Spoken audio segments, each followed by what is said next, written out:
नमस्कार दोस्तों, स्वागत है आपका आपके चैनल का नाम पर।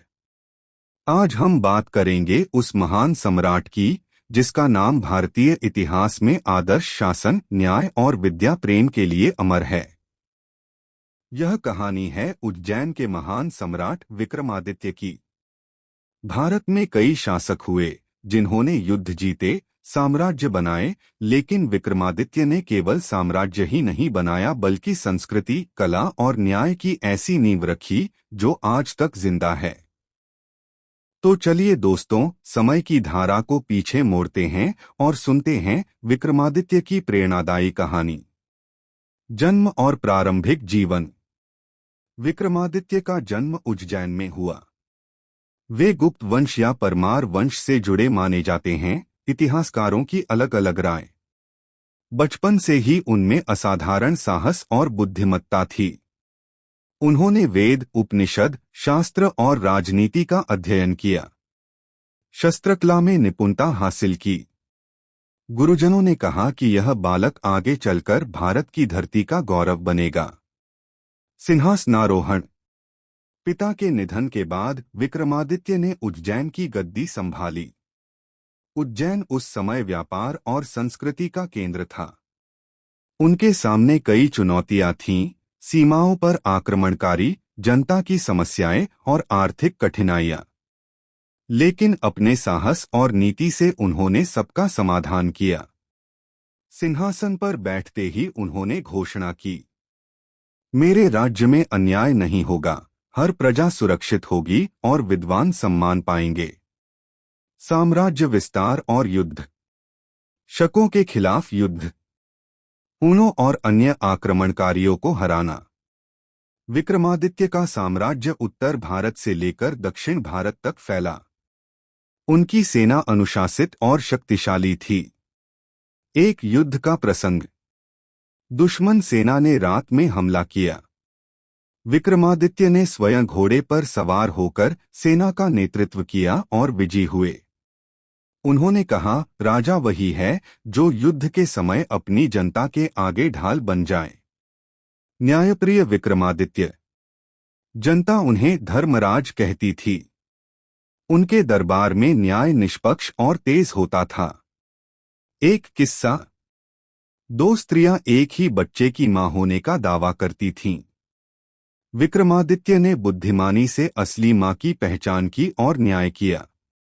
वे अक्सर भेष बदलकर रात में प्रजा के बीच जाते थे और उनकी समस्याएं सुनते थे। नवरत्न सभा।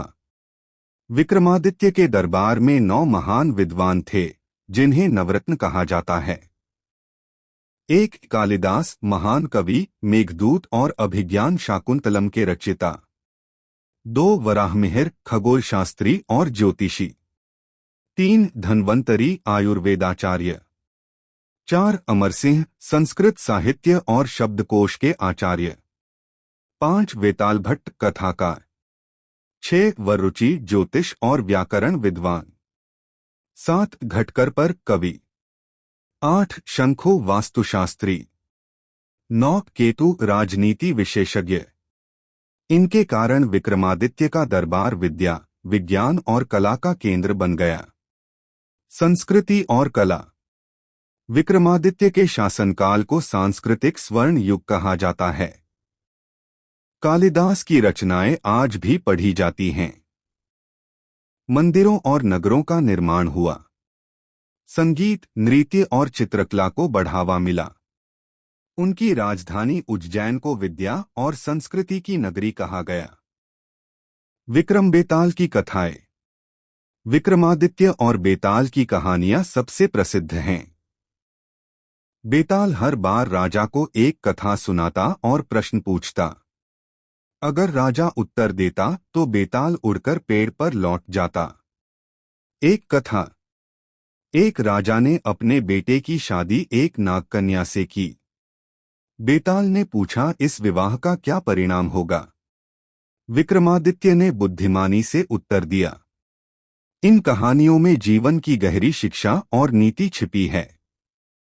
आज भी ये कथाएं बच्चों और बड़ों को समान रूप से आकर्षित करती हैं। विक्रम संवत। शकों को हराने के बाद विक्रमादित्य ने विक्रम संवत की शुरुआत की। यह 57 ईसा पूर्व से चल रहा है और आज भी भारत नेपाल के पंचांग में उपयोग होता है।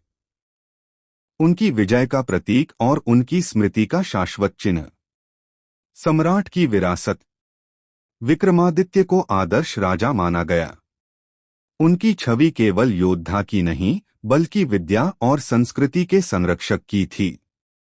उनकी गाथाएं लोकगीतों, कथाओं और मंदिरों में आज भी जीवित हैं।